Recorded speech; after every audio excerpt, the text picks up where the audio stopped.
नमस्कार।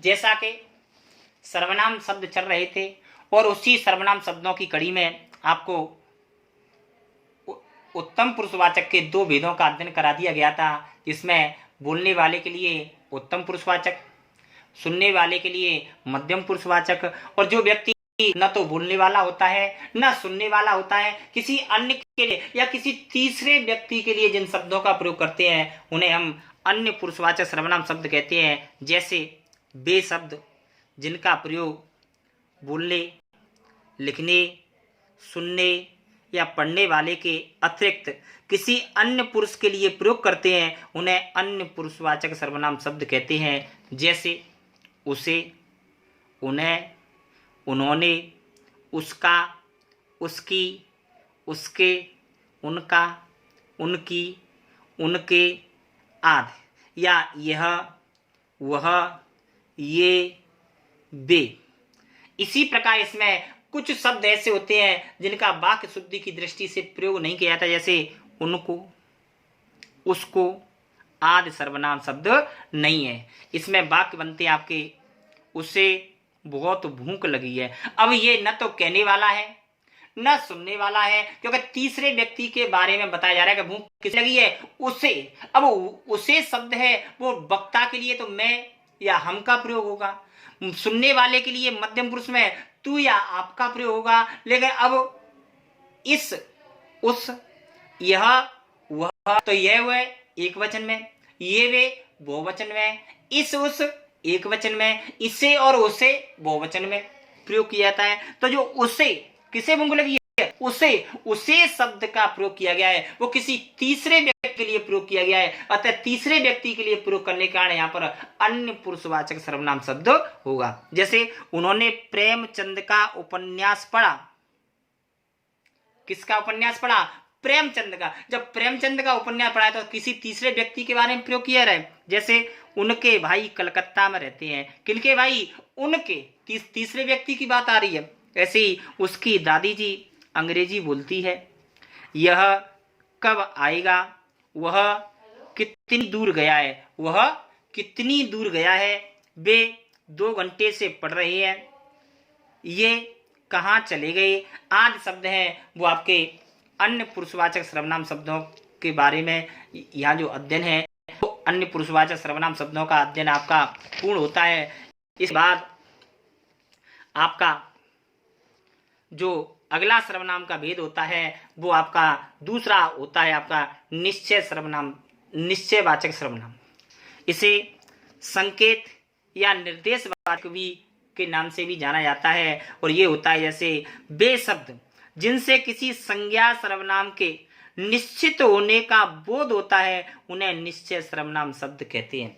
अर्थात ऐसे सर्वनाम शब्द जो किसी निश्चित वस्तु का बोध कराते हैं उन्हें निश्चयवाचक सर्वनाम शब्द कहते हैं। जैसे यह, वह, ये, वे। जैसे वह मोहन है। अब इसमें निश्चित हो रही है कि वह व्यक्ति कौन है? मोहन है। अगर इसमें हम मोहन की जगह पर अन्य किसी शब्द का प्रयोग करते, जैसे वह कोई है, क्या पता कौन है। जब कोई है तो यहाँ पर वह शब्द निश्चित का बोध नहीं कराता है, और जब निश्चित का बोध नहीं कराता है तो वह शब्द आपका अन्य पुरुषवाचक सर्वनाम शब्द का भेद हो जाएगा। लेकिन यहाँ पर वह मोहन है तो वह शब्द मोहन को इंगित कर रहा है, निश्चित करा रहा है। अतः जो वह शब्द है वो कौन सा है? निश्चयवाचक सर्वनाम। जैसे यह कार है, वे पुस्तकें हैं, वे गधे हैं। तो यहाँ पर इन सभी शब्दों में यदि हम देखें तो ये सभी आपके निश्चित वस्तु का, निश्चित संज्ञा का बोध करा रहे हैं। अतः यहाँ पर कौन सा है? निश्चयवाचक सर्वनाम है। इसी के साथ आपका जो तीसरा भेद होता है वो आपका अनिश्चयवाचक सर्वनाम होता है। तीसरा जो सर्वनाम का भेद है वो आपका अनिश्चयवाचक सर्वनाम। तो ऐसे शब्द जिनसे संज्ञा के होने का निश्चित नहीं होता है उन्हें अनिश्चित वाचक सर्वनाम शब्द कहते हैं। माने वे शब्द जो संज्ञा के होने या होने का निश्चित नहीं करा पाते हैं उन्हें क्या कहते हैं? अनिश्चयवाचक सर्वनाम शब्द कहते हैं। जैसे कोई, कई, कुछ। कोई, कई, कुछ या किसी। इसमें एक चौथा शब्द और किया जाता है, वो है आपका किसी।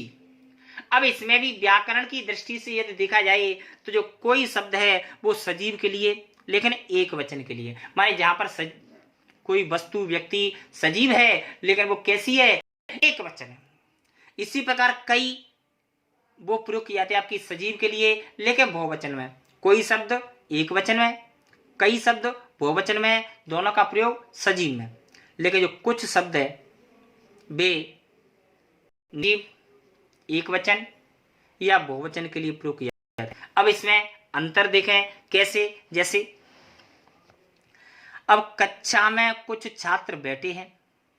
अब कुछ शब्द तो व्याकरण की दृष्टि से यदि देखा जाता है तो निर्जीव के लिए प्रयोग किया जाता है, क्योंकि छात्र हैं वो कुछ नहीं हो सकते हैं, क्योंकि छात्रों को हम गिनेंगे ना, जब गिनेंगे तो कई शब्द का प्रयोग किया जाएगा।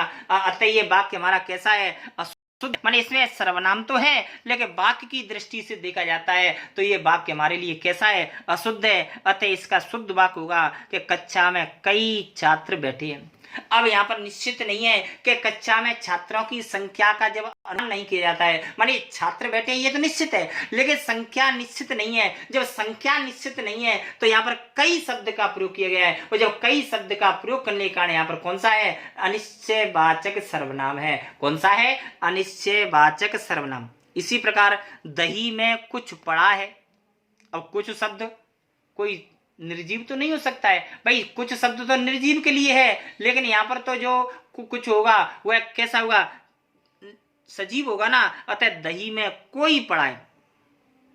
अब कोई सजीव और कुछ ये, तो इसमें होगा दही में कुछ पड़ा है।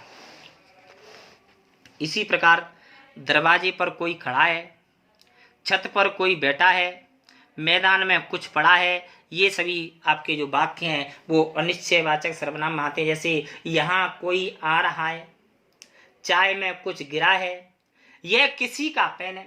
अब पता नहीं है किसी का है तो निश्चित नहीं है ना, किसी माने यह पेन है तो किसका है ये मालूम नहीं है। अतः यह जो पेन है वो किसी का है, और अतः जब किसी का पेन होने से यहाँ पर क्या है, अनिश्चयवाचक सर्वनाम शब्द है।